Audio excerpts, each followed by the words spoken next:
you have arrived at the final phase. You've sung, you've danced, and now it's time for callbacks. In this portion of the audition, the directors are looking to gather more information about which parts you might be able to play. And they're going to do that by asking you to perform certain songs and scenes from the script. Now, because callbacks generally work very differently from the initial auditions, you're not only going to need to know what to expect when you walk into the room, but also, more importantly, how to make yourself stand out in a crowd. I'm David A. Bradbury with the 6th Street Playhouse Studio, and welcome back to the fourth and final installment of Getting the Part.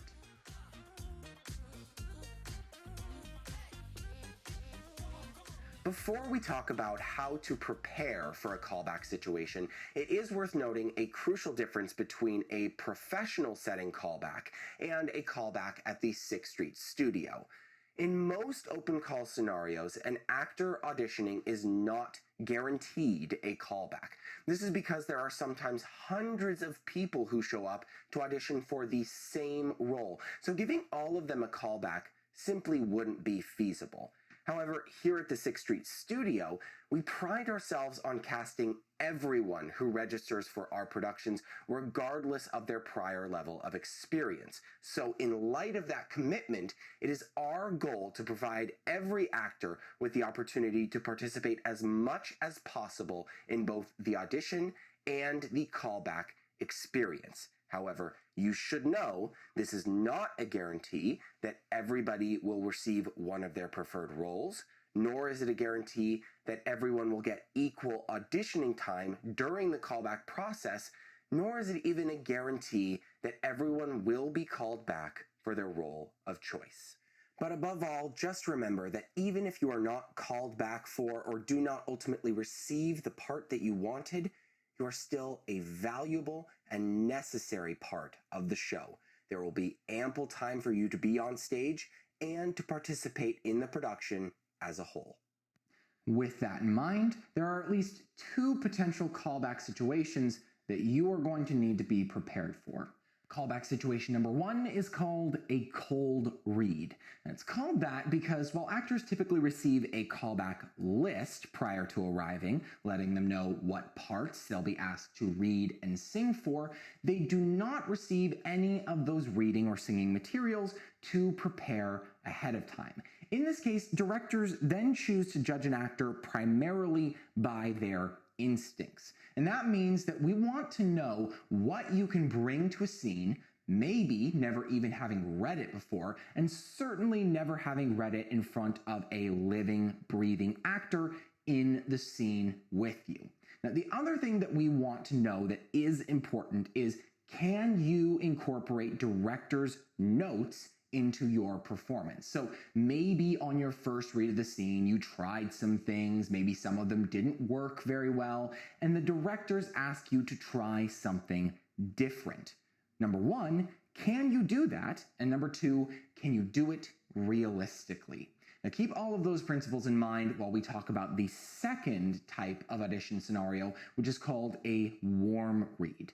You may be able to guess, this is the situation in which actors receive both a callback list and their reading and singing materials to prepare at home before they show up to their audition. So rather than just judging actors by their instincts, directors take into account that actors have had time to prepare and analyze the scene and are coming into the room with ideas about how the scene should go.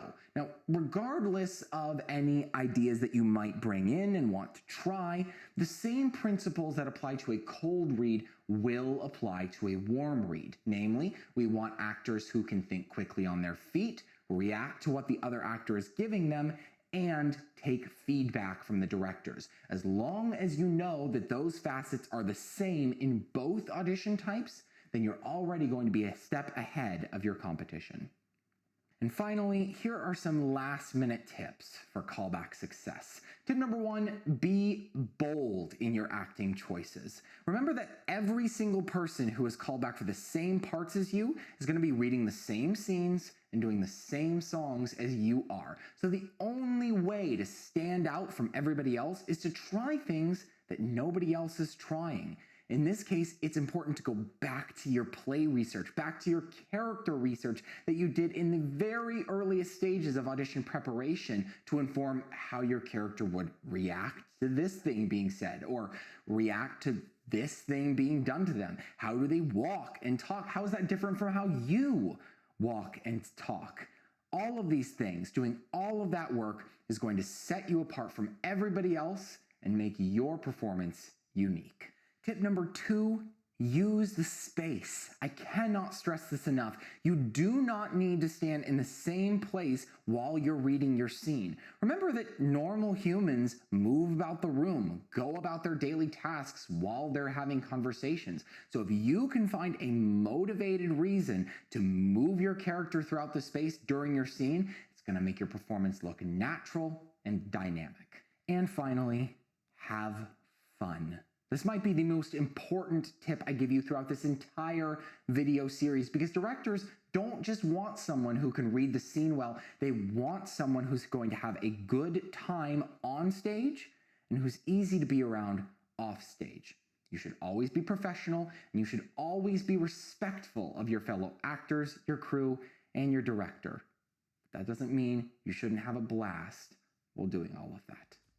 That's going to do it for this video and the Getting the Part series. I hope you found all of this advice extremely useful and you take it into your next audition with confidence. For now, I've been David A. Bradbury with the 6th Street Playhouse Studio. Thanks for watching.